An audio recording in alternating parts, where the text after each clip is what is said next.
Up with what to expect in a buyer's market. Yeah. Yep. So we are not in a buyer's market yet. Okay. But, since June, the market has been moving further in the direction of a buyer's market, meaning inventory has been rising and the number of sales has gone down just a little bit. So first off, I'll tell people, like, if you haven't been following the local housing market at all, we've been in a hot seller's market, kind of an extreme.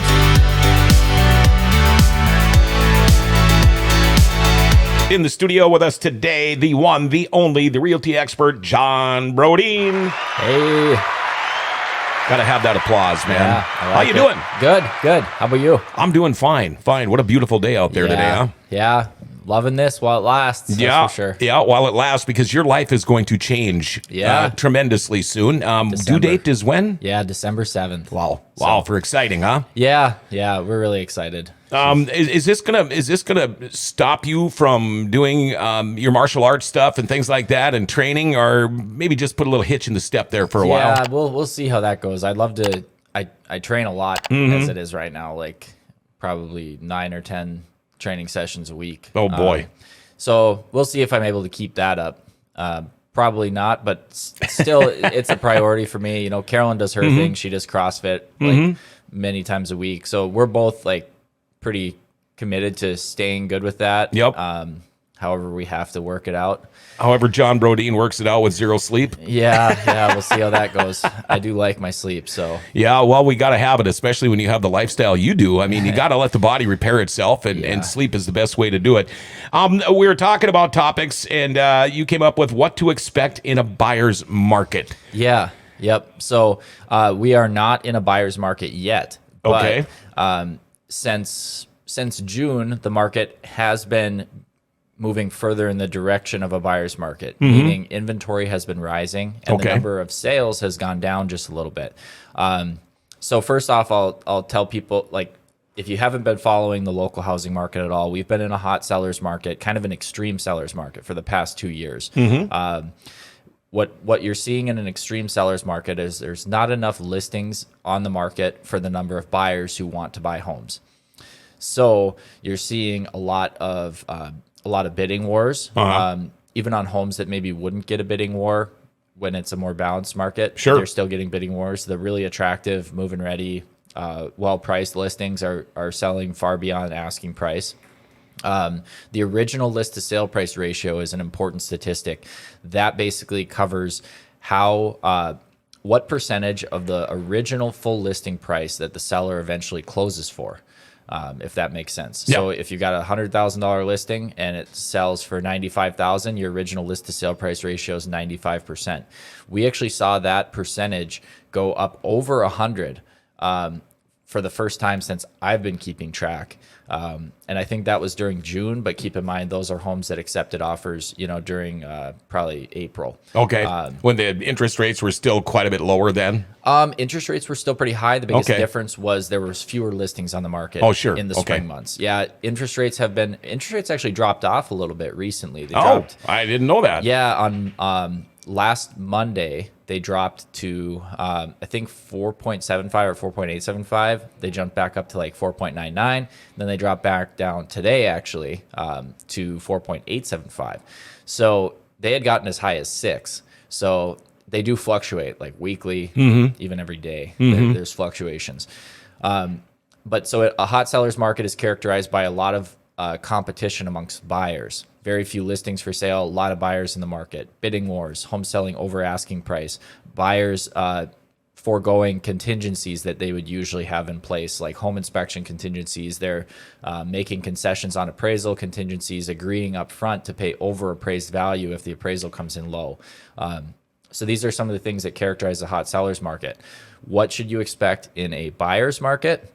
Well, the more we move in the direction of a buyer's market, the more you're going to see that average. So in a hot seller's market, average days on market is very low. Like we saw average days on market some months in like the 70 some days. We're going to see average days on market being longer because the homes aren't selling quite as fast. And that number of days is from listing until closing, not from listing until they accept an offer. Sure, That's important to clarify. So out of those 70 days, 45 days is contract to close. So you're going to see the average days on market going up. You're going to see the original list to sale price ratio going down. So the average property is negotiating down a little bit from where they listed at. More so than during a hot seller's market. The more exaggerated, if we got into a buyer's market where we had a ton of inventory and very few buyers, you'd see that keep getting lower and lower, and you keep seeing the days on market getting higher and higher. Right. It has to be pretty extreme for prices to drop, just like it has to be a pretty extreme seller's market for prices to rise fast. I'd be surprised if we saw prices dropping, but as we move more into a more balanced market and then maybe even a buyer's market, unknown if that's actually going to happen or not. I'd be surprised if it turned into a dramatic buyer's market. But you will see the rapid price growth kind of stop, and prices will probably stay where they're at for a little while, like a more reasonable level of growth rather than home prices going up by 6 or 7% per year. A more normal number is 2 to 3% per year, or even less if it is a more stagnant market. Now, I would imagine being a realty expert now, when it comes to the times where there are bidding wars, like you mentioned, is that kind of like the perfect scenario for you when you've got a house listed and all of a sudden there's a bidding war for it? Yep. When I represent a seller, yes, 100%. And when you're representing buyers, in a more balanced market or a buyer's market, you're trying to get the best deal possible. In a really hot seller's market with extremely low inventory, a win is just being able to get a house that you want. Right. Right. Buyers, a lot of buyers end up losing out on a few houses that they wanted during through bidding wars during a hot seller's market. So things will change a little bit. The other thing that you'll notice is sellers will be more willing to agree to buyers' contingencies, like home inspection contingencies, appraisal contingencies, even home sale contingencies. Even in a buyer's market, a home sale contingency is always going to get beaten by an offer without a home sale contingency. But when listings have fewer buyers to pick from or fewer offers to pick from, you're going to see those contingencies being accepted more often. Okay, so now say you're representing a buyer and they get into a bidding war. Yep. Do they confide in you? Do you recommend, hey, it's up to you, or do you say, nah, I draw the line? Or how is that? I mean, because I know you work so closely with the people you are representing, but how does that work for a buyer? Yeah, so when I'm representing a buyer, it's rarely on one of my own listings. That's something that doesn't happen too often in real estate. I would say 1 out of every 10 deals I do, I represent both sides of it. So if I'm just representing the buyer and I don't represent the seller, they definitely will tell me. And even if I am representing the seller, they will tell me what maybe their max amount is that they're willing to do, and I can kind of counsel them. We're going to look at a few factors, like what have the comps sold at? We're going to look at various terms that we can offer in addition to just a good price that'll make our offer more attractive. So in a hot seller's market, bidding war, that could be foregoing home inspection, that could be offering appraisal gap coverage, it could be writing in an escalation clause, but you also need to come in with a strong offering price. And with my experience seeing a lot of bidding wars, based on the number of offers, I can give you an idea of how high I think it's going to go. You're going to come in with a little different strategy if you're up against one other offer versus if you're up against 6 other offers. Okay, say you got 5 people bidding on a house. You got a bidding war going on here. How big of increments do they go? I mean, they don't just go, okay, throw in another $50 or okay, throw in another $100. How big are these jumps usually in a bidding war? So usually the way a bidding war works is you don't know what the other offers are. Oh, okay. That's usually kept confidential by the listing agent because that avoids any sort of favoritism or unfair treatment of one of the agents, basically.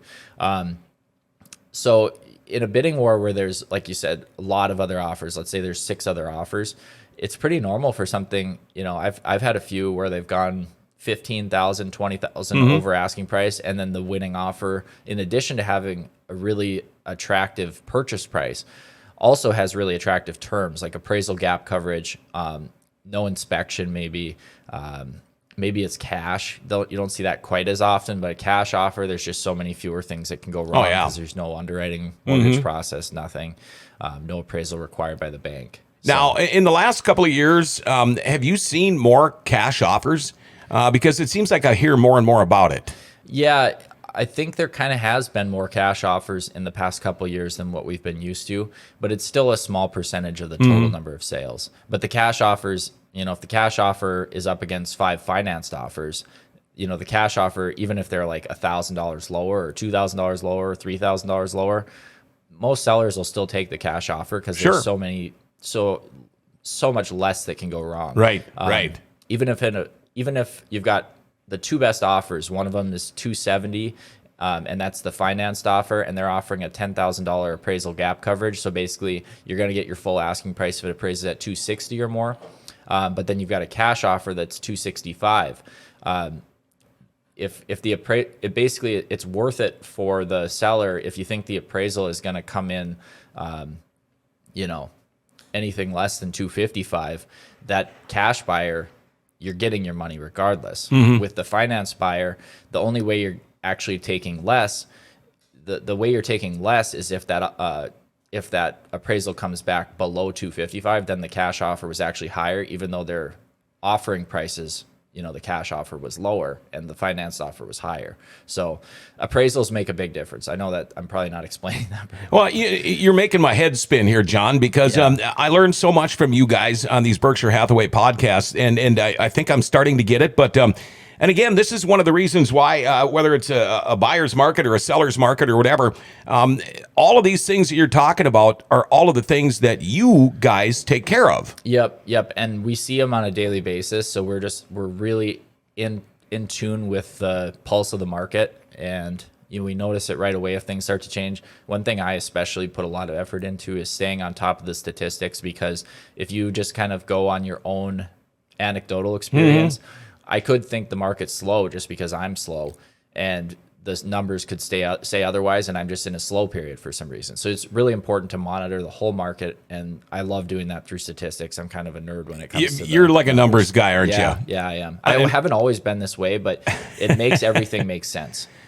I'm amazed you don't have a bunch of notes with you. Yeah. You're usually so well prepped when you come in here because, like you said, you really get into doing all this research and stuff. Yeah.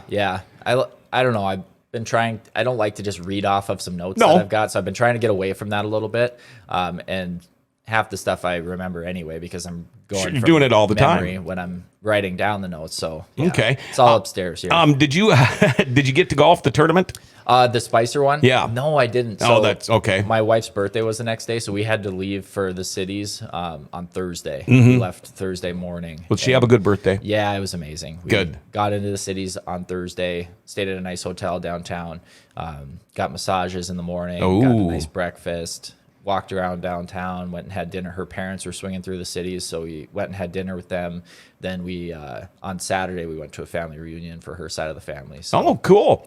And then, of course, you had all the congratulations, I would imagine. Yeah, of course. Yeah, you'll be shaking hands a lot. Yeah, yep. If somebody wants to get a hold of realty expert John Brodin, how do they do that, John? So my cell number, if they want to become a client of mine, is 701-213-5428.